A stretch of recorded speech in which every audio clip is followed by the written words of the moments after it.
Sahabat DKB, senang dapat menjumpai saudara dalam acara Wasiat Kekal, berupa renungan firman Tuhan yang memandu kehidupan kita.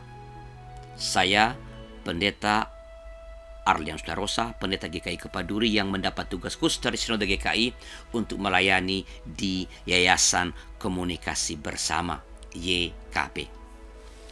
Renungan kita pada hari ini Rabu 10 Maret 2021 berjudul Rumah Doa bagi segala bangsa, didasarkan pada Injil Markus pasal 11 ayat 15 hingga 19. Yang akan menjadi pusat permenungan kita adalah Markus pasal 11 ayat yang ke-17.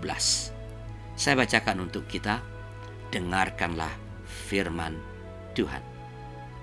Lalu ia mengajar mereka, katanya, bukankah ada tertulis, rumahku akan disebut rumah doa bagi segala bangsa? Sahabat, ada dua versi kisah penyucian bait Allah oleh Yesus di dalam perjanjian baru. Yang pertama ialah versi Injil sinoptik Matius, Markus, Lukas yang menempatkan kisah ini pada bagian akhir hidup Yesus.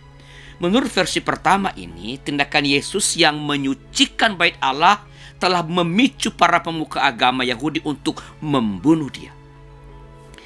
Versi kedua, Injil Yohanes menempatkan kisah ini pada awal hidup Yesus. Di antara kedua versi ini ada perbedaan yang cukup besar. Contohnya, ucapan Yesus tentang rumah doa tidak disebutkan dalam Injil Yohanes. Sahabat, mengapa para pemuka agama itu marah pada Yesus? Ada dua alasan.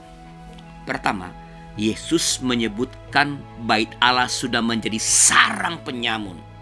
Tuduhan ini membongkar praktik kotor di bait Allah, yaitu bisnis tukar-menukar uang dan penjualan hewan kurban yang juga dinikmati oleh para tokoh agama itu. Kedua, sebutan rumah doa bagi segala bangsa. Umat Yahudi merasa dirinya sebagai umat pilihan Allah. Ketika bait Allah disebut sebagai rumah doa bagi segala bangsa, maka status istimewa umat Yahudi menjadi runtuh dan lenyap. Di mata Yesus, umat Israel bukan lagi umat Allah yang istimewa, sebab Allah telah membuka pintu keselamatan selebar-lebarnya bagi segala bangsa. Karya keselamatan Yesus tidak lagi dibatasi hanya untuk keturunan Abraham saja. Siapapun yang sudah dibaptis dalam Kristus sudah menjadi anak Allah karena iman di dalam Kristus. Mari kita berdoa. Bapa di sorga, kami bersyukur atas anugerah keselamatan yang Kau berikan kepada kami, bahwa Engkau menempatkan semua orang dan segala bangsa sama di hadapan Tuhan, punya kesempatan yang sama untuk memperoleh keselamatan dengan mengaku percaya kepada Allah di dalam Yesus Kristus Tuhan kami. Pelihara terus iman kami demi Kristus Yesus Tuhan kami. Amin.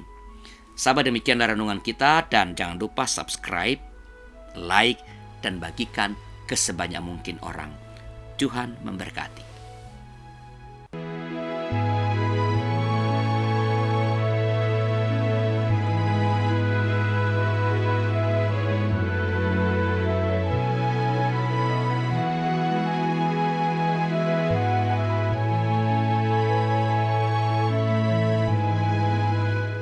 Sahabat, mari dukung pelayanan dan pekabaran Injil melalui YKB dengan membagikan link acara ini kepada sebanyak mungkin orang.